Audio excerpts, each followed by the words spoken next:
Hello children, good morning. Welcome to the study time. I hope you are waiting for the last part of the lesson. I'm here with you to cover that last part of the lesson. But before that, let me add to your boom time. Once there was an ant and her name was Miss Chinty. Miss Chinty was very pretty and as white as snow. She was proposed by Mr. Chintu, who was as black as a crow. But Miss Chinty hated Mr. Chintu for his color black. Poor Mr. Chintu pleaded, "Dear God, why did you give me this black color?" To his child replied God, "Black is not bad, dear Chintu. Beautiful, lovable, adorable, caring and kind, you are nothing but purely full of mankind." Proud goes Mr. Chintu and tells Miss Chinty, "You are beautiful out but not inside. You hate me because my color is not bright? Come dear, come to me, don't be so unkind. Let's love together the color of mankind." Enjoyed? I hope you enjoyed. Now let's talk about the third part of the lesson. In life, every man has twin obligations. Obligations to his family, to his parents, to his wife and children, and he has an obligation to his people, his community, his country.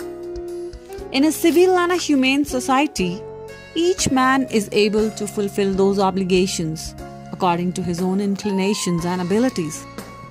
But in a country like South Africa, it is almost impossible for a man of my birth and color to fulfill both of those obligations. In South Africa, a man of color who attempted to live as human being was punished and isolated. In South Africa, a man who tried to fulfill his duty to his people was inevitably ripped from his family and his home and was forced to live a life apart, a twilight existence of secrecy and rebellion. I did not in the beginning choose to place my people above my family, but in attempting to serve my people, I found that I was prevented from fulfilling my obligation as a son, a brother, a father, and a husband. Here, according to the author, every human being has his responsibilities. So, one towards his family and one towards his country, towards his people. Obligation, children, here means duty or commitment. So, he says, Nelson Mandela says that every man has twin obligations, two obligations, that is one for towards his family and the other towards his country or his people. Generally, under normal circumstances, a person can maintain the balance between the two responsibilities. But Nelson Mandela says that in a country like South Africa, it was never so easy. When a person of black color would come up for his society, he would be arrested and taken away from his family. Mandela did not put his people over his family, but it was only later when he realized that in order to be there for his family, for his people, he is compromising with his families, he is compromising with his duties. He is not actually doing all his duties as a son, as a brother, as a father and a husband. Children, again, this paragraph is important from the examination point of view, and comprehension questions do come out of this paragraph.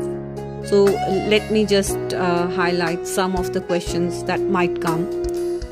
For example, what twin obligation does the writer mention? What twin obligation does the writer mention? I'm sure you know the answer. One towards his family and one towards his people or his country. What can one do in a civil and a human society? So in a civil and a human society, one can only fulfill one's obligations or duties according to one's inclinations and abilities. And what was impossible for the blacks in South Africa to do so, and why? It was impossible for the blacks to fulfill their obligations to their family and people because they were not free to do what they liked.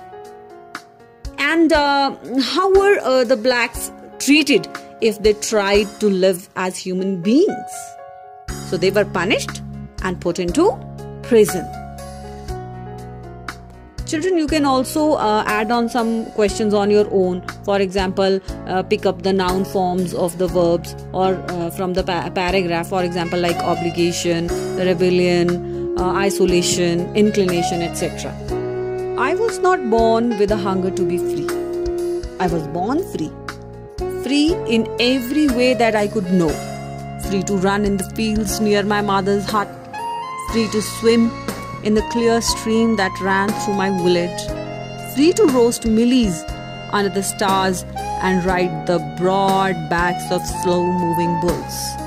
As long as I obeyed my father and abided by the customs of my tribe, I was not troubled by the laws of man or God. It was only when I began to learn that my boyhood freedom was an illusion, when I discovered as a young man that my freedom had already been taken from me, that I began to hunger for it. At first, as a student, I wanted freedom only for myself. The transitory freedoms of being able to stay out at night, read what I pleased, and go where I choose. Later, as a young man in Johannesburg, I yearned for a basic and honorable freedoms of achieving my potential, of earning my keep, of marrying and having a family, the freedom not to be obstructed in a lawful life.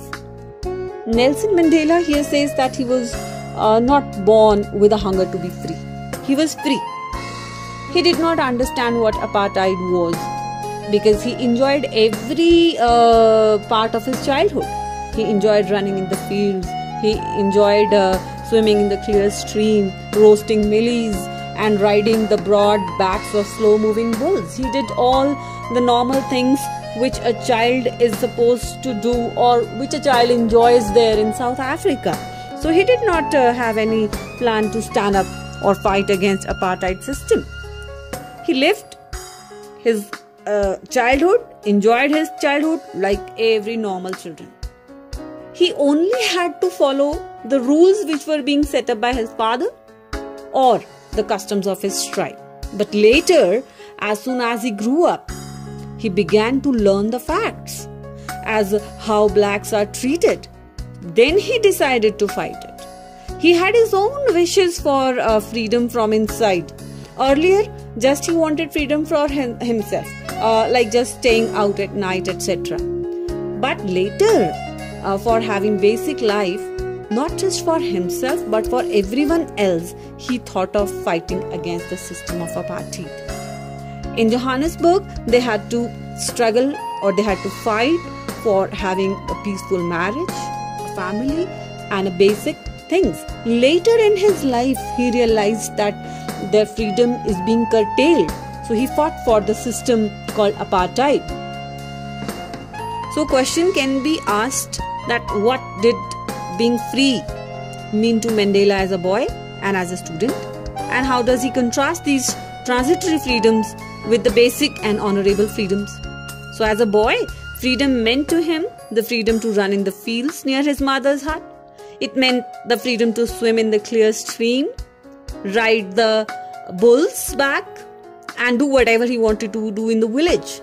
And as a student, freedom meant to him the freedom to read what he wanted to read, to go where he wanted to go, and even to stay out at night. And he compares these transitory, changing freedoms with the freedom to live a life of dignity and self-respect. He realized that he, as well as his people, had never none of the freedom. So that's why he decided to fight against the system called apartheid. But then I slowly saw that not only was I, not free, but my brothers and sisters were not free too. I saw that it was not just my freedom that was curtailed or reduced, but the freedom of everyone who looked like me. That is when I joined African National Congress, and that is when the hunger for my own freedom became the greater hunger for the freedom of my people.